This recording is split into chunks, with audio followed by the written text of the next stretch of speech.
Seven. Over here. Seven. Seven. Over here. Look here. Seven. Look here. Seven. Look here. Seven over here. Seven. Over here. Seven. Smile. Our relationship with music is an interesting one. Some songs we love, others we hate. Weirdly, some songs we once loved get tiresome and we just straight up get sick of them. Now imagine that you wrote that song, it made you rich and famous, and your fans demand to hear it every time you perform. Welcome to the cruel irony of fame, where the tunes that made artists household names are often the ones they secretly loathe. From teen pop princesses stuck with a sugary bubblegum hit to alt-rock icons regretting the track that made them famous, this is a story of success, regret, and a little bit of musical torture. I'm Seven McAllister for Seven Entertainment. Let's take a look at 7 musicians who hate their most popular song. Now, before we get into this, we appreciate your support, so if you enjoyed this video, please hit the like button, subscribe to the channel, and just give a sweet little nudge to that notification bell. Number 1. That's the Spirit. When Smells Like Teen Spirit hit the airways in 1991, it was like a Molotov cocktail lobbed into the middle of hair metal's Aquanet kingdom.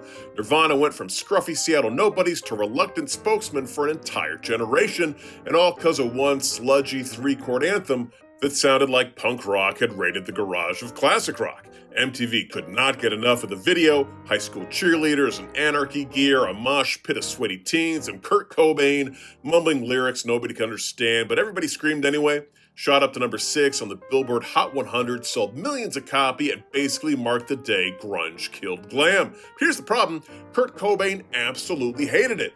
He called it a pop song, thought it was formulaic, and cringed every time fans treated it like it was some sort of Gen X national anthem. He even complained that it sounded like a Boston song, which, hey, what's wrong with Boston?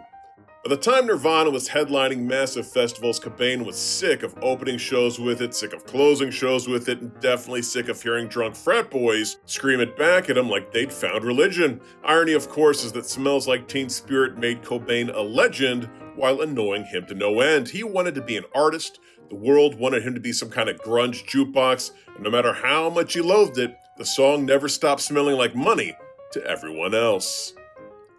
Number 2, Heaven Spent. When it comes to rock and roll monument, Stairway to Heaven isn't just a song, it's basically the Mount Rushmore of classic rock. Released in 1971, it was the crown jewel of Led Zeppelin 4 and became the song every teenager with an acoustic guitar was legally required to butcher in a music store. Yes, even you, Wayne Campbell. It never charted as a single, yet radio stations have played it so relentlessly that it might as well be woven into the DNA of FM classic rock. Weddings, proms, stoner basements, high school talent shows, you name it, you couldn't escape that slow build into Jimmy Page's wailing guitar solo if you tried. It was the ultimate slow dance that suddenly turned into headbanging. But the bigger it got, the more Zeppelin wanted to throw it down the nearest stairwell. Robert Plant in particular turned on it hard. He once snapped, "I'd break out in hives if I had to sing that song in every show." Not exactly the kind of thing you say about your most famous masterpiece. By the 1980s, he outright refused to perform it most nights, calling it a wedding song. Even Page, who crafted the legendary riff, got tired of dragging it out, admitting the song had become too overblown for its own good. So, while fans still treated it like the holy grail of rock, Zeppelin themselves are more like, yeah, we've moved on, could you please stop shouting for it? Which is kind of poetic. The song that took them to rock god heights had become the albatross around their necks. Number 3, Ship Happens. When Titanic hit theaters in 1997, James Cameron gave us a 3-hour sob fest about doomed romance, unsinkable egos, and Leonardo DiCaprio's inability to crawl onto a door.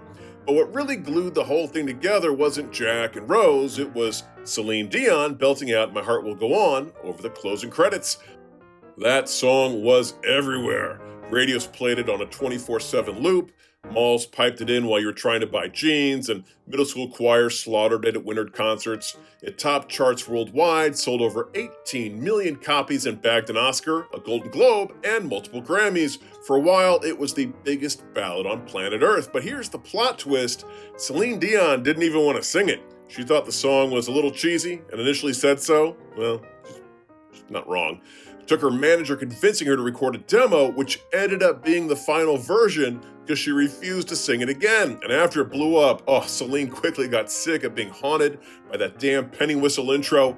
She joked that she could no longer escape the song and at one point flat out admitted she was tired of singing it night after night. Still, every time she threatened to retire it from her set list, her fans lost their minds. So she's basically chained to it forever, much like the Titanic. My Heart Will Go On was unsinkable. It's the iceberg that shattered into her soul, and Celine's patience has gone down with the ship. Number 4, People Pleaser. In 1991, R.E.M. released Shiny Happy People, a song so relentlessly cheerful it could make a Care Bear cringe. Featuring Kate Pearson of the B-52s, the track was a stark departure from the band's usual introspective style. Despite its commercial success peaking at number 10 on the Billboard Hot 100, the band harbored some deep reservations. Lead singer Michael Stipe described the song as a really fruity kind of bubblegum song and admitted if there was one song that was sent into outer space to represent R.E.M. for the rest of time, I would not want it to be Shiny Happy People. Guitarist Peter Buck echoed this sentiment, referring to the track as silly and expressing no desire to perform it live. Despite its upbeat nature, the song's title and lyrics led to speculation about its meaning. Some listeners drew parallels to the Chinese Communist Party propaganda, though the band has denied any kind of political subtext. Over time, Stipe's views have softened, acknowledging the song's place in the band's legacy. However, Shiny Happy People remains a divisive track in R.E.M's discography, whatever, emblematic of their occasional forays into pop territory. In summary, while Shiny Happy People achieved commercial success, it stands as a testament to R.E.M's willingness to experiment, even if it meant stepping outside their comfort zone and creating a song that leaves the band neither shiny nor happy. Number 5, Once New Material Girl. If you weren't around in the 80s, just know that Like a Virgin single-handedly turned Madonna from up-and-coming club singer with cool hair into the undisputed queen of pop, and also the reason moms clutched their pearls in 1984. The title track of her second album wasn't just a hit, it was the hit.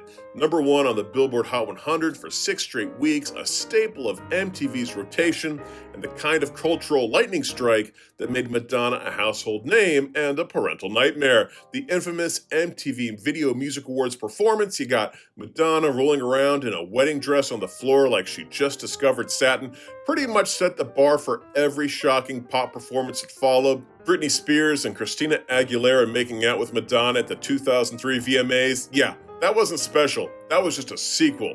But here's the kicker, Madonna herself isn't exactly fond of the song that turned her into a superstar. In interviews over the years, she's been pretty blunt about it, saying she doesn't particularly like performing it anymore, and even admitted that she thought it was kind of a stupid song when she first heard it. Now imagine birthing a cultural juggernaut, redefining pop sexuality, and then shrugging it off like, not my best work. If anything, that's peak Madonna. Still, like it or not, Like a Virgin is welded into pop culture's DNA. She can disown it all she wants, but for an entire generation, that song was the soundtrack to rebellion. And honestly, Madonna being over it just makes her even more Madonna, just so long as she keeps playing La Isla Bonita, because that's my jam. Number 6, Pop Prison. Today is gonna be the day that we hear about how much Oasis friggin' hates Wonderwall. The song that made them rich is also the song that made them want to hurl their guitars across the Manchester. Released in 1995, it shot up the charts and became the anthem for every mopey teen with a cardigan. But for Noel Gallagher, it was a nightmare in 3 chords. I can't stand that song, he once snarled. I wrote it when I was hungover and sad, and now the world thinks it defines us. Liam Gallagher wasn't exactly thrilled either. On stage, he'd roll his eyes when someone shouted for it. The song was supposed to be just like a throwaway acoustic experiment, not the halo that hangs around their heads forever. Yet, here we are. Wonderwall, it's everywhere. Oasis wanted chaos, feedback, and swagger, not to be trapped by a polite pop ballad. And while the song made them wealthy, famous, and universally recognized, it also became a cruel reminder that sometimes your biggest hit is your own personal hell. The Gallaghers have spent decades trying to reclaim their own narrative, but the fact remains, the world loves the song a lot more than they do. Fans adore it. The band endures it. Wonderwall is immortal, and Oasis is still pissed off about it. Number 7, So I Creep, Yeah.